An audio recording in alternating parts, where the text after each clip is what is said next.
All right. Welcome everyone to our AMA with Amber from Red Hat today. I see that we have a few folks already sharing where you're calling in from. So yeah, continue to share where you're listening in from in the chat.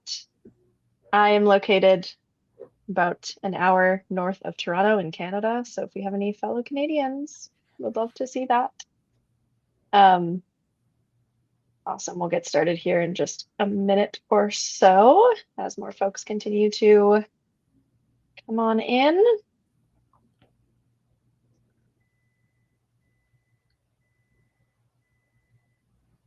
Awesome. And yeah, we're super excited for this topic today. I think everybody knows that we're seeing a rise in participant fraud in AI generated responses and really sophisticated ways to sort of hack the system. So yeah, really excited for our chat today. Maybe Amber, I will pass it over to you to just introduce yourself and maybe share where you are calling in from and Mhm. maybe a quick overview of your role at Red Hat. Sure. So I am working from Ponte Vedra, Florida, which people only know if they're into golf. So I'm just south of Jacksonville and just north of St. Augustine. It's nice and hot today. And I came to Red Hat about 4 years ago as a UX researcher. And before that, I had worked in electronic health records, also as a product manager, and then as a usability specialist and researcher, and started up a team there. And so when I came to Red Hat, we'd had one researcher and one designer who were brave and raised their hands and said, I'll try doing the ops for the team. And when I became a manager, one of the first things that I wanted to do was create more of an operations team that would support. We have about 140 designers, architects, front-end developers, and researchers in the engineering org at Red Hat, and brought that together. So research ops, we have two really talented individuals that are focused on reops. Love it. Awesome. Thank you so much, Amber. And for those of you who don't know me, this is my second AMA that I'm hosting. I'm Sydney, our Senior Product Marketing Manager at Rally. And by joining our AMA today, I already know a few things about everybody here. I know that you care about UX research, obviously. I know that you care about continuous learning, and that's why we're all here to learn from folks like Amber. And I also know that you care about your participants and the quality of the insights that you get, because our topic today is focused on that and ways to identify and stop participant fraud. So yeah, super excited for our chat. Before we get started on our questions, we have some super interesting participant fraud horror stories that some of you have submitted. So we're going to go ahead and pull some of those up. I will also get a poll started here just to kind of get an understanding of how many folks here have actually encountered participant fraud. So I'm excited to see what we end up with there. But let's pull up some of these stories. Here is one of them that's kind of mind-blowing. We've had people put on wigs and try to change their voice during an interview. Yeah, I'm curious, Amber, has anything ever happened? Has anything similar ever happened to you? We haven't had something that creative, but we definitely had, and I think this is why it's great to share with other researchers instead of being embarrassed or looking at it like a failing when somebody tricks you. It's really on them, not on you. There are things you can do about it, but this is out there. But we definitely have had people that say, oh, I'm so sorry, I won't be able to be on video, for example, and then trying to act like they are another person. And we could just tell it was the same person. Yeah, that's super interesting. And I know, I guess here's another one. I've been bamboozled into interviewing the same participant twice. And I know that you mentioned to me, Amber, even before our chat today, that it really is important to share when this happens with the wider team because I think your example, and maybe you'll do a better job of sharing it than I am, but so that, these kinds of things can be uncovered, like if another researcher Mhm. is interviewing the same person.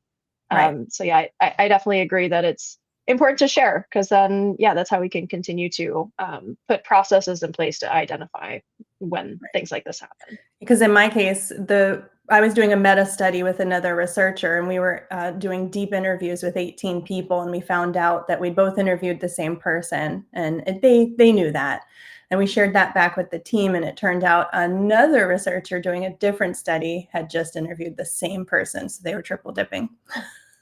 Oh my gosh. Yeah. Yeah. There is actually a horror story in the chat I'll pull up from Veronica. It's someone create a fake LinkedIn profile to mimic a real person who would have qualified for the study, wasn't able to tell they weren't real until I found the real person's LinkedIn profile. That just seems, yeah, like a lot of work.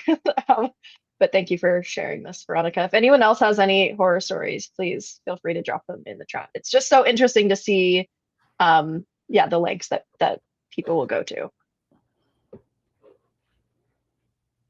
It's mind blowing. Perfect. All right, maybe let's take a look at one more here. Um, Here's one. So I had one survey that had the same, most likely AI generated open end for every response. They're starting to get trickier, having an overall statement and then cutting pieces into a new response. That's super interesting. Um, Amber, yeah, I know we're gonna maybe chat about this more in our conversation, but I'm curious if you have any sort of like high level thoughts on like AI. Sure. Something just happened where the audio is buzzing. Can you hear me fine?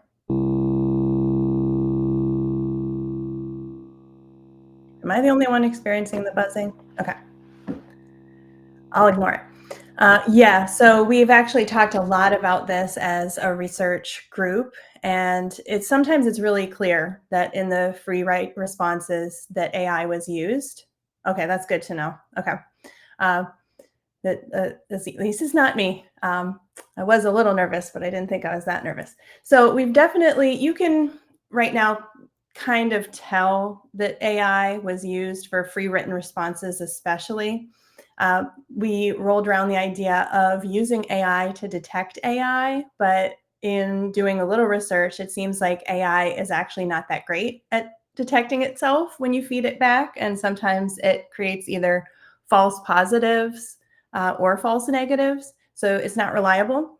And then a lot of people on our team were distributed globally. So we have people in China and Israel, but our work language, our business language is English, and they use AI all the time to refine what they're saying before they submit it on things. So it's actually pretty tricky, but one thing that we've done is just state outright in our screeners that we'd really prefer they not use AI and that we'd rather them have some errors, that's fine, that we're really just looking for authenticity and their unique take on things. So we'd prefer it not be too polished. Sydney, we're not hearing you.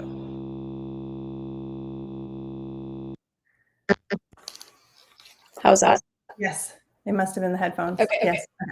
okay. Yes, sometimes they have their moments. Okay.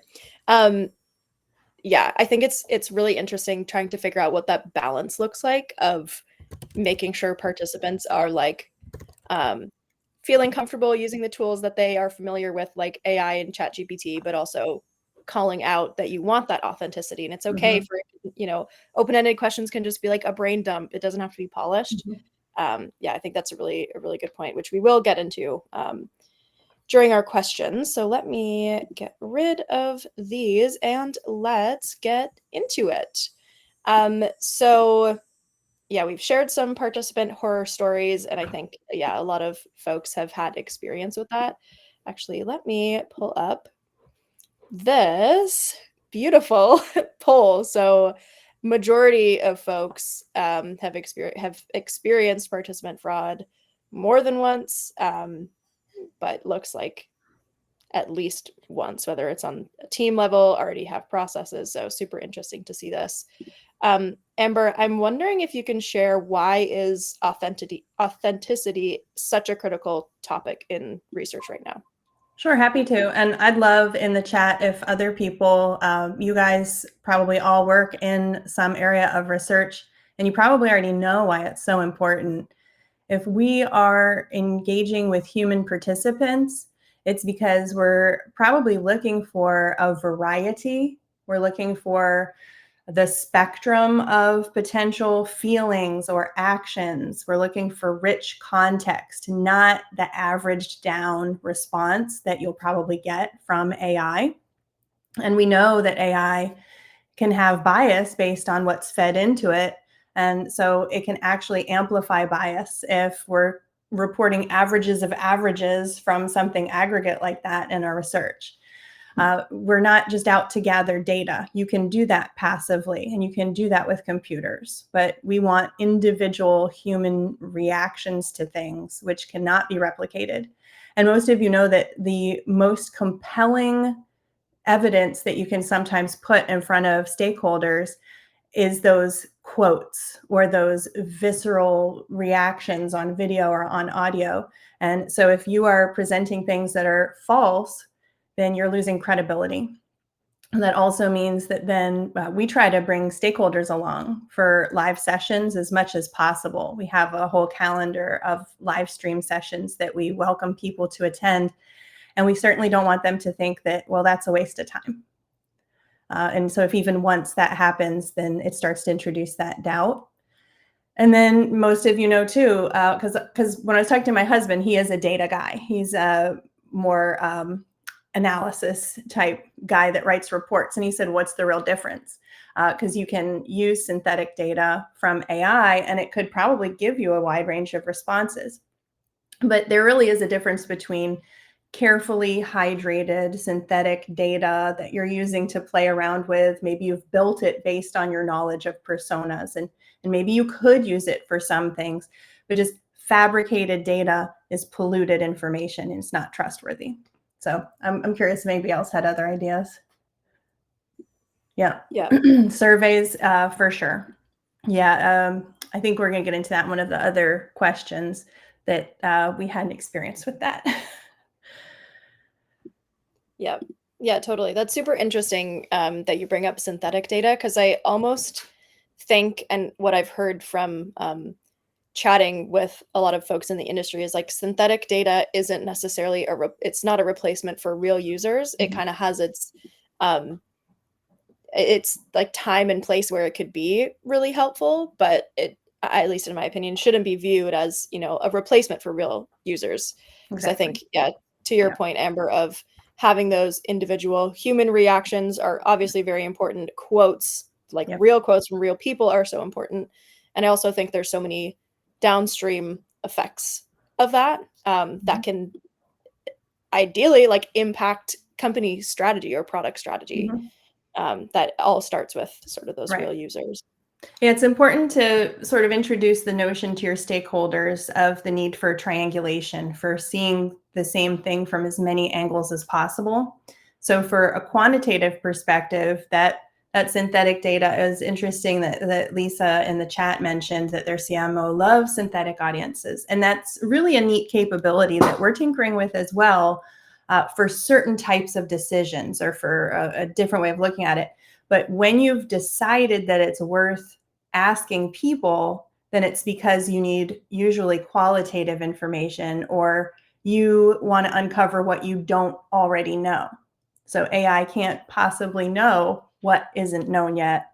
And that discovery aspect of it is important too.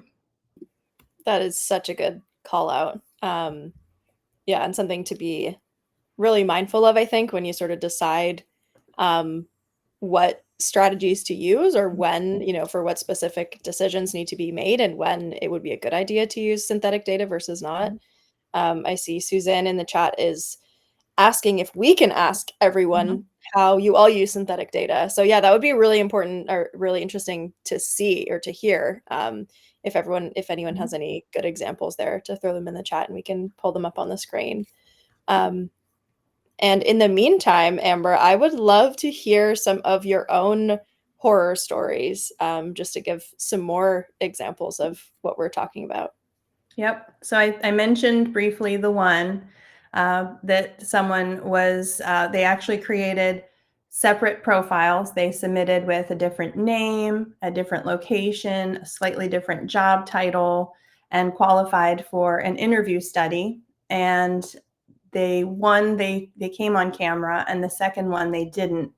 And it just happened that I was very confident in being able to analyze in the video from the way that they spoke, and they did have certain verbal tics that a lot of times you're not aware that you're doing, little specific things that they would do that made, and ways of phrasing things that made me really, really confident. I really thought about this a lot because I didn't want to falsely accuse someone and say, I'm not going to pay you. But we had to actually remove that data from our study.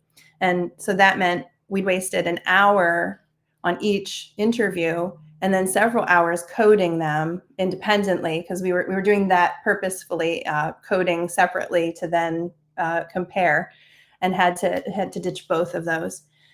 And then turned out they were doing that with another researcher as well.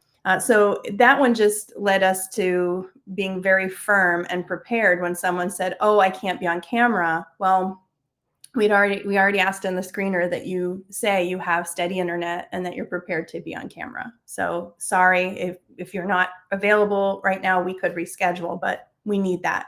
And again, that visual can sometimes be the most compelling thing to present. So we just had to be more prepared to say, no, we're not going to proceed without you on cam. And then another one that was fun is one of our researchers had a neat way of getting a lot of responses to a survey. So instead of trying to pay each person $20 for the survey, instead he took a large amount of budget for the survey and said that there would be a raffle at the end. So that was supposed to get several hundred responses. And we had 25 responses like on a Tuesday night. And then when we came back on Wednesday morning, one of our ops people had posted it on a couple of Reddit threads and other social media. And we were thrilled on Wednesday morning. There were like 1,400 responses. And then we started looking at them and realized that about 1,200 of them were from a bot. So someone, and I think that the raffle was like $50. So someone had sat there and created something that would create different email addresses, different names for people. Fortunately, we could tell that they were all coming from the same IP address. So the bot didn't spoof the IP, but at least they did have different domains for the email addresses. There were a couple other things that made it very clear. Also that the survey started to get completed in less than 5 seconds, and it was 20 questions. And that really spooked that researcher. That was about 3 years ago, and they still are very gun shy about reviewing participants before accepting the data now. And then, like we said, AI. We deliberately don't just have structured responses in our screeners. We always have at least one or two long form, fill it in kinds of questions. And that's really telling not only if a person is faking, but just if they're capable of putting their ideas in a succinct way and giving meaningful feedback. Yeah. Thank you for sharing those stories. It's so, I know there's a few comments in the chat. How do people have time for that? It's pretty incredible. What, the links that people will go to. And we're going to talk about, like different maybe strategies on incentivizing. But I think that those are like really good learnings to figure out what recruitment strategies work. Obviously, in that case, having the raffle and posting on social sort of like attracted that bot. Which is really, really interesting. And I think what we said, at the beginning of this conversation was like sharing those stories, I think is really important, like across your team or at events like this. And I think the other thing that you mentioned as well is like calling out those boundaries or guidelines up front at the beginning of a study. Like, the expectations are that you are on camera when we go through the interview. I think, yeah, making those really clear initially just makes sense. And then it's like no surprises. And then if someone's like, I can't go on camera, it's like, okay, that could be, a little orange flag. I like the here, Lisa, let me pull this up. We ask recruits to submit a 1-minute self-style video answer to a question. That's really interesting. That's a great idea. I've recommended it as well, especially if it is something high profile where a lot of stakeholders are going to be there, and you really want to make sure this is the right person. And again, that they can, even if they are who they say they are, some people are better than others at structuring their answers and giving really rich responses, and other people are a little shy and don't really give you much. So that's a great tool to use. Exactly, Lisa. Yep. Totally. And I also think that like body language is also a really interesting component to having folks submit a video or having like a camera turned on during an interview. I think you can also learn a lot about that. Perfect. So yeah, we've shared some of these horror stories and dug a little bit deeper there. I'm curious, Amber, if you can share some more ways for us to start to spot these red flags. Sure. I think one thing that is coming that I don't really have to share the results fully yet, but a member of research operations on my team came to me about a month ago regarding one product that was specifically designed, like their tagline is something like, we make it easy to cheat. And it's for tests, it's for live interviews, all sorts of things. It's something about like glorifying cheating. And it's an AI tool that is invisible to others even when you're screen sharing. We tested it out ourselves. And I had her just interview me on the fly, and she made something up and said, "You're a professional rock climber." And I was like, okay. And then she asked me questions, and she couldn't tell whether I was using it or not. And I came up with responses that she was like, how did you know those things? Even though she knew I was using it, she was pretty surprised. So that's terrifying that they can, in real time, it's listening and then can generate a response for you that sounds credible. So we're doing a fun little meta study where she's having people at Red Hat, without telling us, it's a blind study. They're going to choose one hobby or activity that they really know a lot about and one that they don't know about. That's pretty analogous, right? That we couldn't guess which one is the real one for them. And then she's asking them the same questions, and they ahead of time have installed this terrifying thing. And we're going to, without knowing which one was which, we're going to go through and code what kinds of micro expressions or other indications, both like you mentioned, Sydney, body language, the way that their speech may be different, any type of clicking sounds that might be detected or eye movement that might indicate that they're reading. And we're going to code it up so that then we can compare once they do reveal to us which one was the new one. Again, are there any signs that you can watch for that will really give you a reliable clue? Because again, you don't want to be accusing people. That's the flip side of the coin. You don't want to be accusing people of doing something that they're not doing. So that'll be fun. I think she's going to publish her findings to LinkedIn probably in about a month. But in the meantime, yes. So I'm seeing in the chat, that's a great one. Can you ask them to repeat an answer as a good one?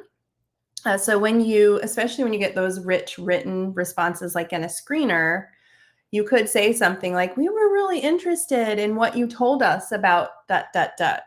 And don't really restate what they said and be like, can you tell us a little more about that? And that's not really that tricky to do to somebody that gave an honest answer. They'll usually know, oh, yes, I think I told you about this book I had been reading, right? Okay. And they can dig right into it. if they're constantly trying to game the system, they probably won't remember, or if AI generated it, they really won't know to follow up. So that's a great one. A couple other ones are, a lot of tools now offer a reCAPTCHA. So you could actually have, it's annoying, but that little bot checker, some of them actually will generate a score for you on the responses on whether they think it's a bot, which is a nice yellow flag to make you just dig a little deeper on that.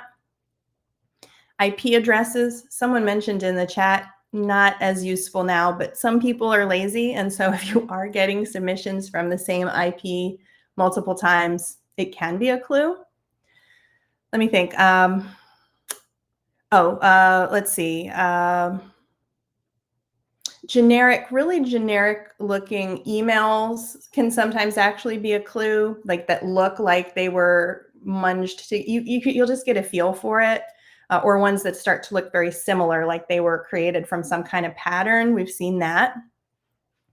Definitely, we've seen like just the response that doesn't make any sense in certain fields, like a person's name, but in the job title field or something. They'll mess that one up sometimes.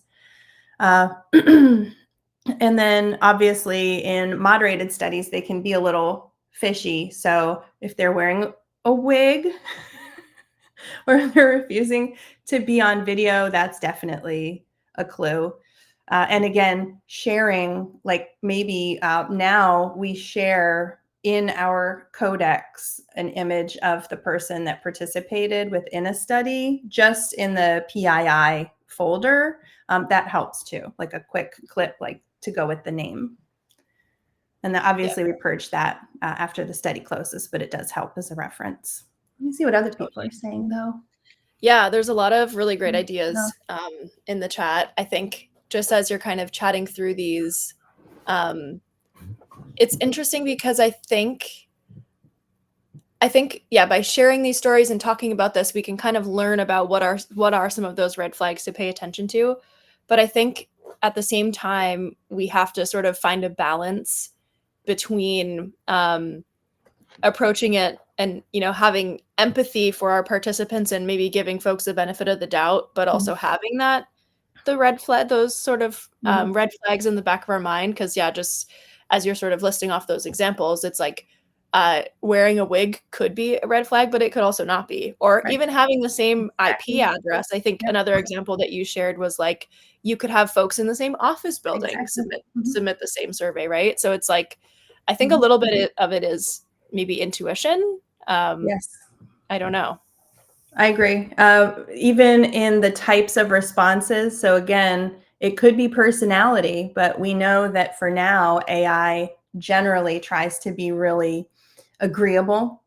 And so if all of the responses are so well formed and almost trying to show like virtue signal that they really know what they're talking about and they agree with you even during the session, most of the time I work with really deep IT professionals. So if they don't have like a really hot take on something, that's a red flag for me. If they're just, oh yes, we do it just like you say, I'm like, come on, there's nothing that I'm asking you that doesn't make sense. It's a tough one, but you do definitely get a vibe for your target audience after a while.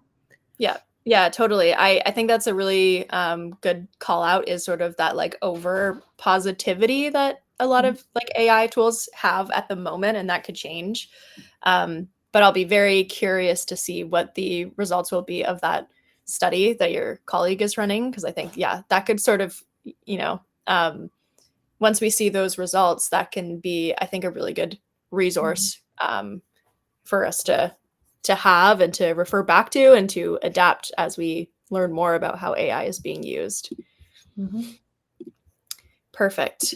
By the way, for everyone listening in, if you have questions for Amber, please also drop them in the chat and we'll flag them and continue to answer them. So with all of those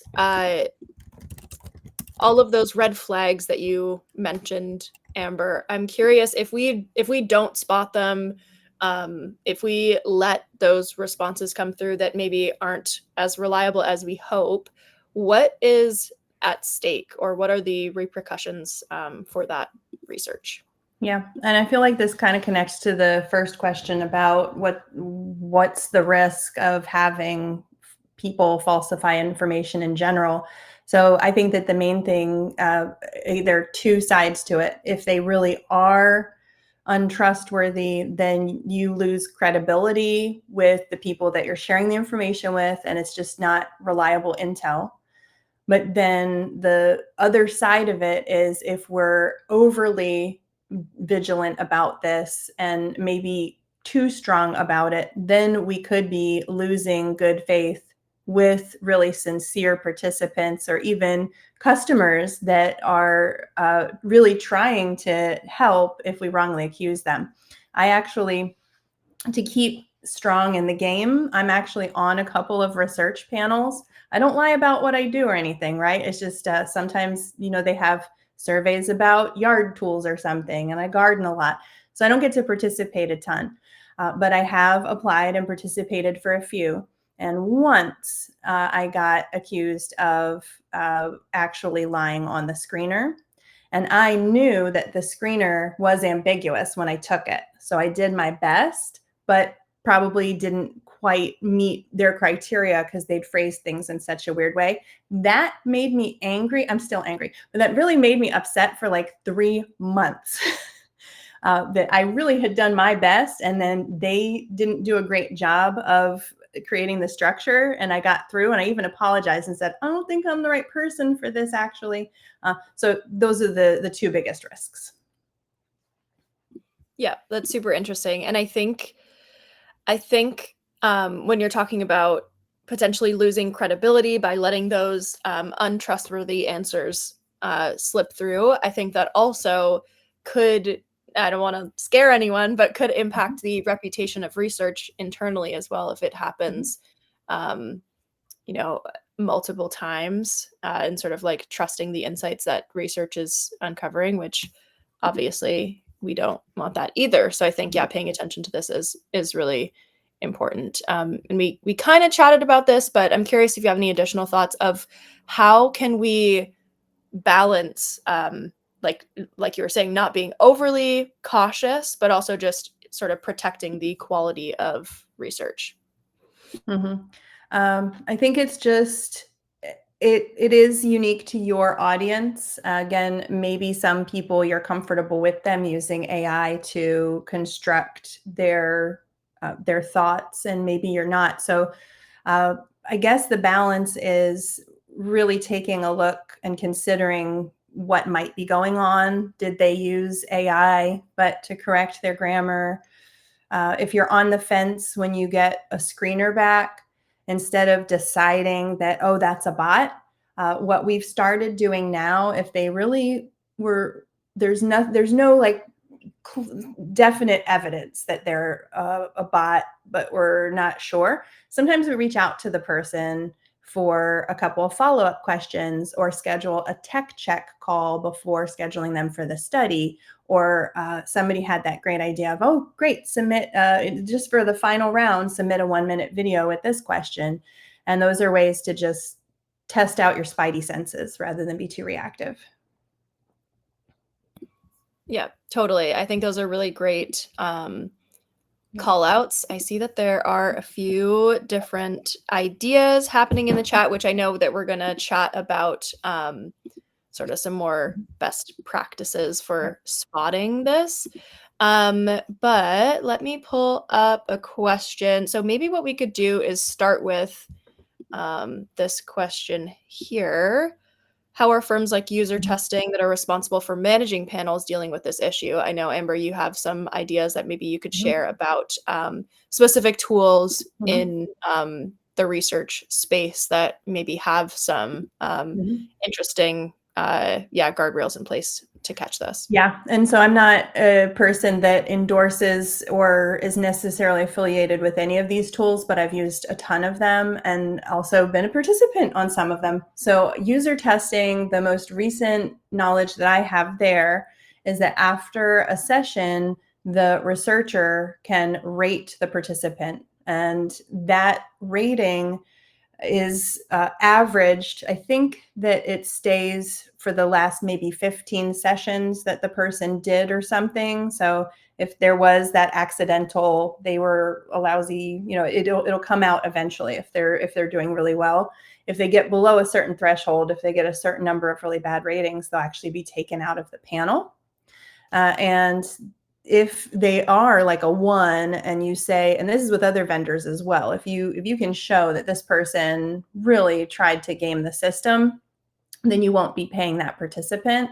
And then the vendor will definitely have flagged that person and again, may take them out of the panel completely. So it holds them somewhat accountable, and not just for if they lied, but maybe if they really rushed through the study, let's say, because somebody else was asking about define low quality.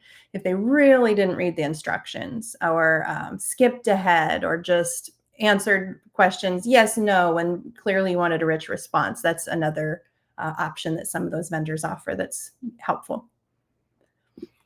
Yeah, that's a really good point. I'm curious now that we're just kind of thinking about it, and I know that you also have some ideas that we can share about sort of like recruitment and what are some tactical ways that you can screen participants to just make sure that you're recruiting high quality, real folks to your studies. But before we get there, I'm wondering if you can share a little bit about where do you think the responsibility lies between vendors and researchers? That's interesting. As the responsibility of making sure that they find the right person, or that can you clarify? Yeah, I guess what I'm thinking is, where do you see that balance lying to make sure that the participants that get recruited are real, first of all, and are, I guess, actively want to participate in that research? Well, I guess there's the ideal situation, and then there's what to really expect in reality land. So most vendors will tell you, and they do this, they will validate the email address. Some of them will get a LinkedIn or a Facebook social media and make sure that that lines up and that you're a real person there. They'll maintain a profile and keep that updated. And again, have ratings of former participation. But I think that that's a great, like a sort of like an insurance. But also, I do really think that the researcher, by carefully crafting their screener, can mitigate a lot of the ability to game the system. Because right in research, in both screeners and in our studies, we don't want to tip our hand too much and let people know. Sometimes it's a tricky line, because we want to be ethical, but we also don't want to tell them exactly what we're trying to learn, just because that can kick in. Even for authentic participants, it can make them have that bias of wanting to please us and answer the way that they think, right? So I guess it's both, but I wouldn't necessarily count on the vendor as much, because they're going for volume too, right? They want quality, but they are not going to care if 1 in 1,000 people on their panel isn't that great. Whereas 1 out of 5 being lousy in your study can really ruin your study or hold you up, right? Right. Yeah. Yeah, absolutely. I think that's really interesting. Yeah, sort of how you broke it down between like the ideal world and what is realistic. And I think probably vendors are trying to figure out that balance too that we talked about earlier of like when to give people the benefit of the doubt, and then like what are those more technical things that they can do, like screening emails, doing sort of like validation checks. So yeah, I'm sure that there are challenges there too. But I would love to get into some of the more tactical things that we can all be thinking about.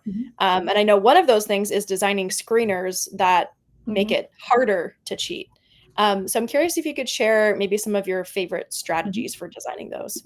Sure. And we should probably mention that we are going to give that handout at the end, that this is not something that I alone wrote, but I'm sharing because we're such an open organization, Red Hat, just some of our own little best practices for this. And you may already employ some of these, but you might find a few nuggets in there. So one of them is using a distractor or either a low probability response or something that would be really impossible to be true. So for example, we have a pretty long list of what products do you use. And one of the products in there is Red Hat MacGuffin, which is not a real product.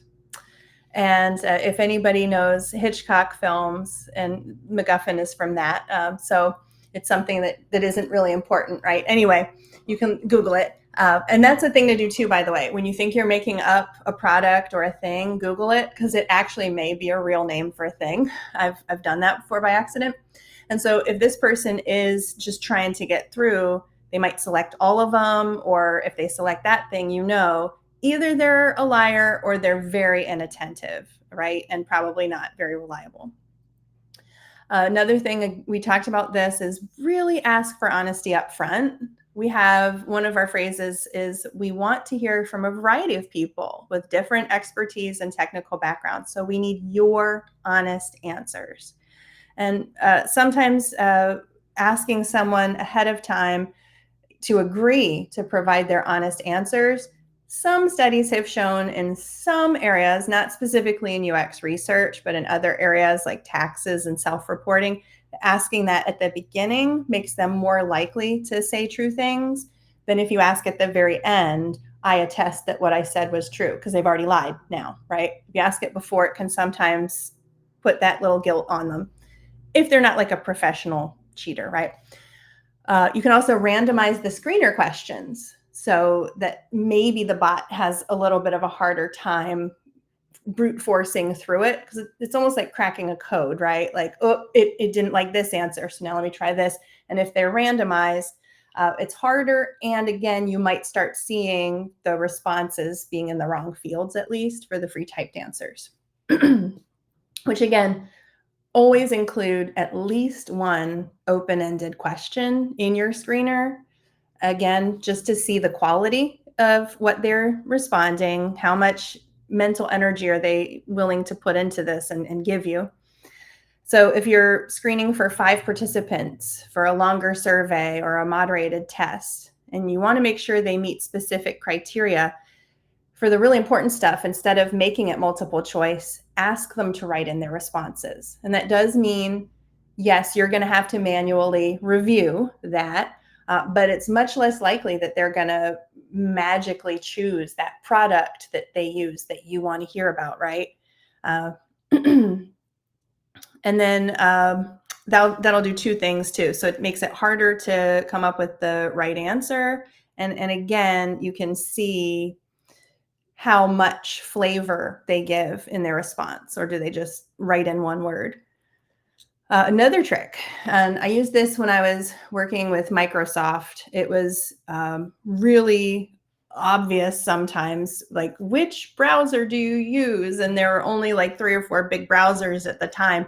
And so sometimes I would say, which of these browsers do you use? And list 3 that I really didn't want to talk to, and then have other, and they could write in a response. And so if they said other and put that in there, that indicated to me that they probably did use that thing, right? Because when you're looking at a screener, you're like, oh, I don't use Google or Mozilla or DuckDuckGo, so they probably don't want to talk to me, but I'll put in that I do use Bing. And I found that really helped a lot, actually. Let's see, I had some other bullet points. Let me see. Really precise frequencies. So like, instead of asking somebody, do you do any of these 3 things for part of your job?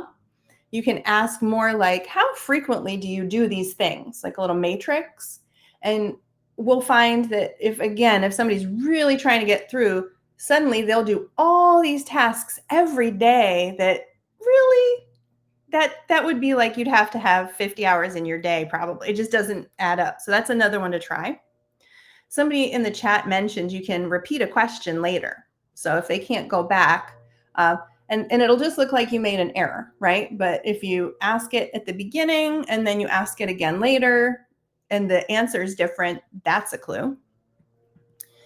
Let's see. And yes, somebody also mentioned all of the things that Qualtrics has or whatever you use, do use all of their security things that it has, because a lot of them are building that in now. And finally, check for the duration that it took for this to be completed, because that's one thing that I'm probably giving away the secret. Somebody's on here and going to use this, but a lot of times AI isn't smart enough to go slowly. So if it should take 5 to 7 minutes and it's done in 20 seconds, that's a hot tip for you. Yep. Yeah, those are really great tips. And yeah, like Amber mentioned, everyone will get a copy of Amber's best practices guide to your email after this AMA. So don't worry about taking notes, because you will definitely get that. I love how these are all tactical and we can all kind of start using them like today. The other thing I wanted to mention is early on, you mentioned distractor questions. The other area where we've seen this, because I know someone in the chat also was asking about building your own panels. So I've seen this in obviously screening for studies, but also screening for panel recruitment.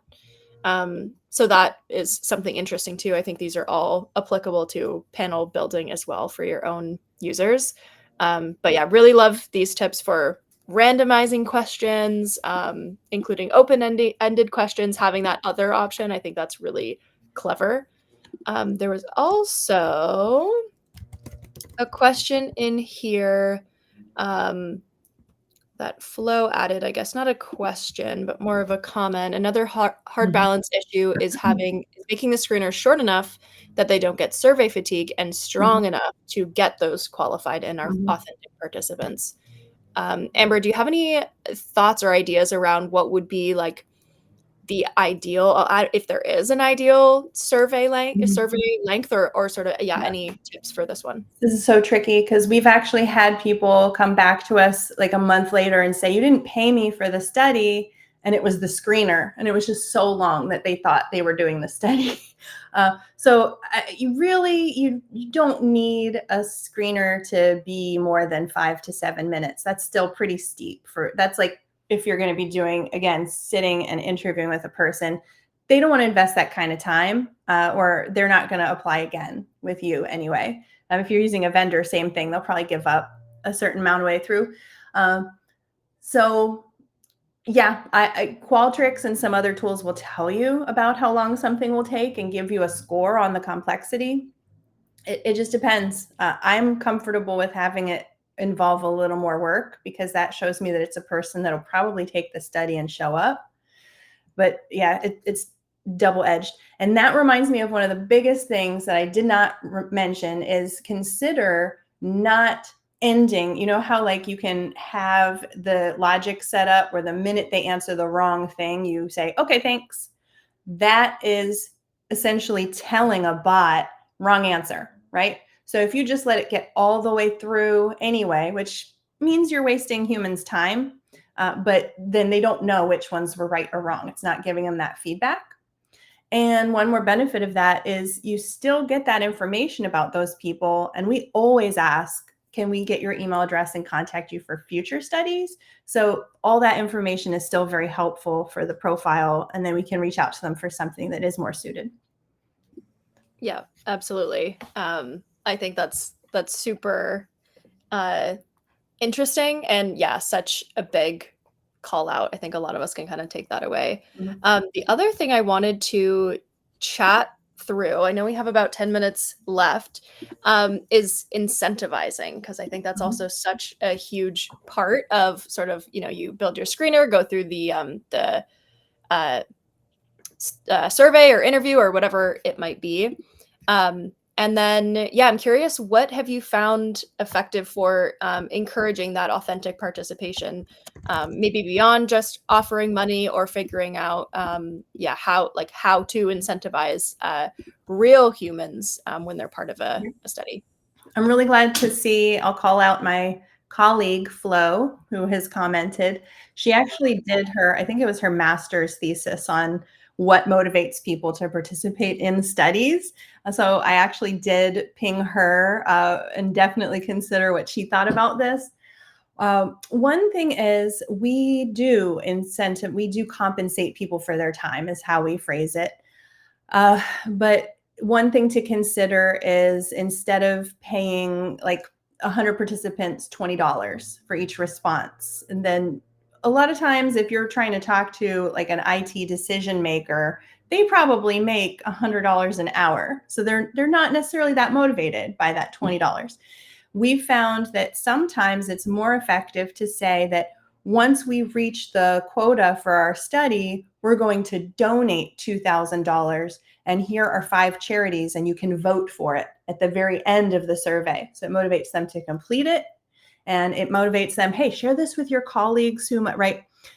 So it appeals to their altruism and motivates them to get all the way to the bottom.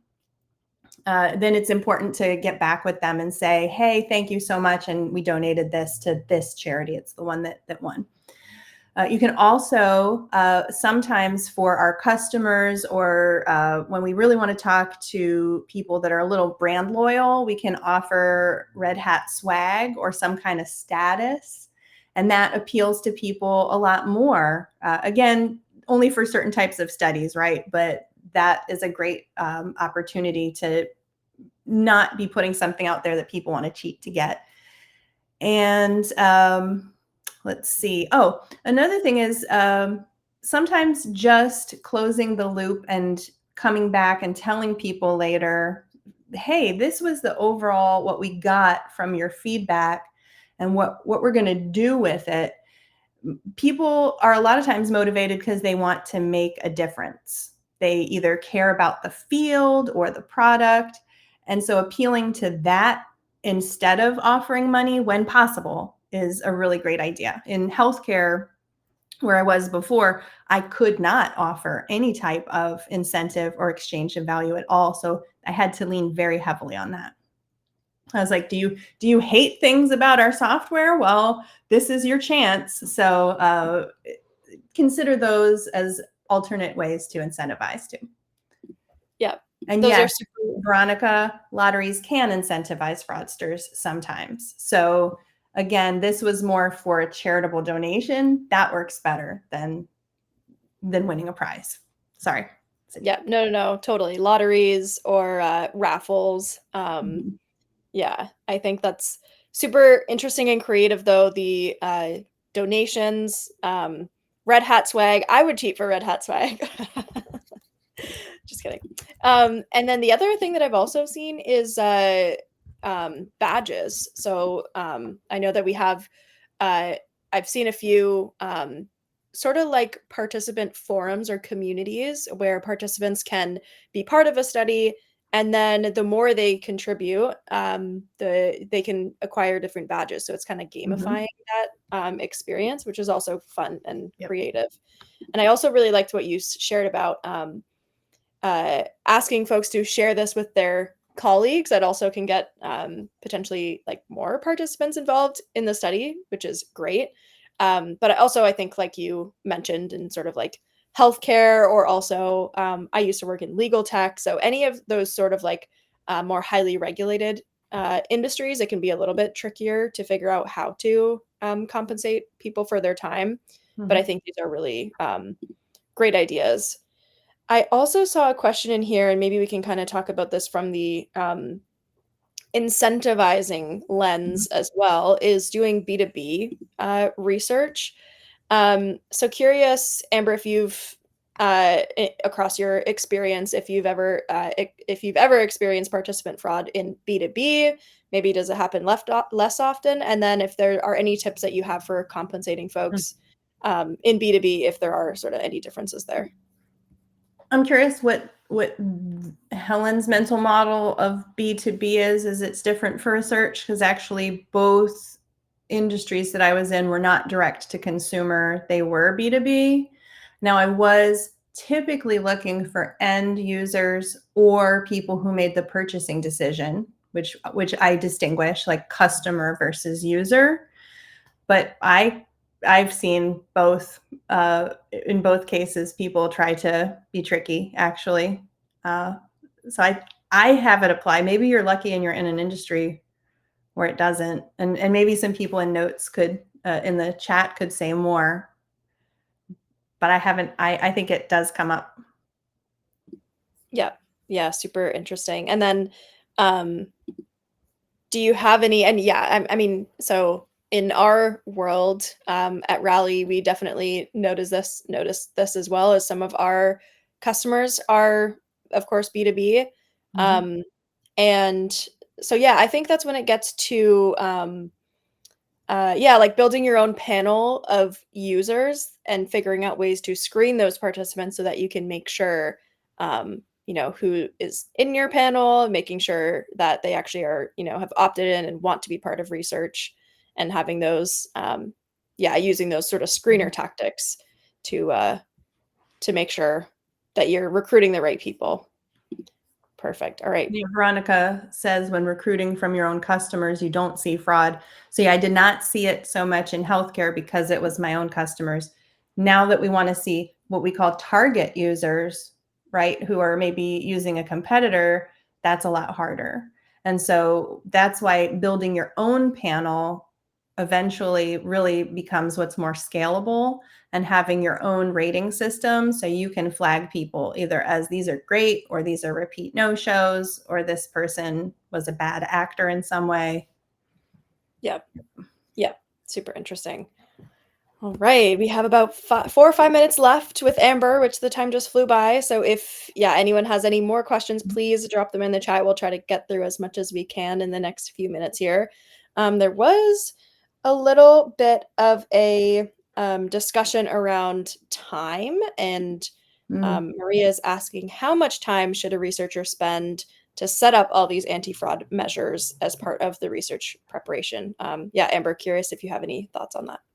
Yeah, that was a good question. And I think somebody below came up with a pretty good response to it, which is what I would like to say too. At first, you should really reflect on it if you haven't, and just look at your process and build into your process, into the templates for your screeners and the way you phrase questions, some mitigating techniques. But then it should really just become part of business as usual. So it's not something isolated that you do for a specific study necessarily. That's the ideal. And that's what our researchers tend to do at this point. Yeah, totally. That makes sense. And sort of like build it into the process early so that, when a new researcher joins your team, it's like they know what these best practices are, and maybe, within your own internal company, how do we build screeners and studies to account for this? And then, like you said, Amber, it just kind of becomes the norm, which I think is great. All right, we have another question here. So, even though it's important to detect bots or AI, we might be discouraging genuine participants because the survey feels too boring or too complicated. I know we kind of chatted about the balance here, Amber, but yeah, I'm curious if you have any thoughts on this and sort of what, how much, like time and effort you would put into this. To make sure participants. In healthcare, I couldn't do this as much, had to be really polished. But at Red Hat, I actually put little Easter eggs or more colloquial language in, like, oh, you made it to the halfway point, stick with it. Like just little things that a human being will find entertaining, maybe a little bit. And then also telling them, ask a question, and then I'll put things like, go ahead and write a novel. A human being will read every word, because they're on the same, they're wondering the same thing. Is anybody going to actually look at this and read this, or is it going to get screened by AI? So telling them, we're going to eat up every word of what you put here. And again, telling them, like, what is this going to be used for? You can't be too specific, but it's going to change the world in this way. I don't know. You can inject some fun or at least some excitement into it. Yeah, I absolutely love that. And to still, keep it fun and light for those, for hopefully as majority real participants who are, part of this experience with your research team. Love it. Awesome. All right. Well, I know that we are right at time. It is, yeah, we're at the end of the hour. Went by really quick. If anyone still has any questions for Amber, Amber, I will drop your LinkedIn link in the chat, and maybe folks can follow up, continue to ask questions, but also keep an eye out in your email, because we'll have Amber's best practices guide sent to everyone here. We need a day-long summit about this. Yeah, hit me up on LinkedIn. You guys had some great comments. Love it. Well, thank you so much, everyone, for joining us today. We really hope you enjoyed the conversation. And thank you, Amber, for being here with us and sharing your insights. Thanks, Sydney. And thanks, everybody. All right. Enjoy the rest of your day, everyone. Thank you all.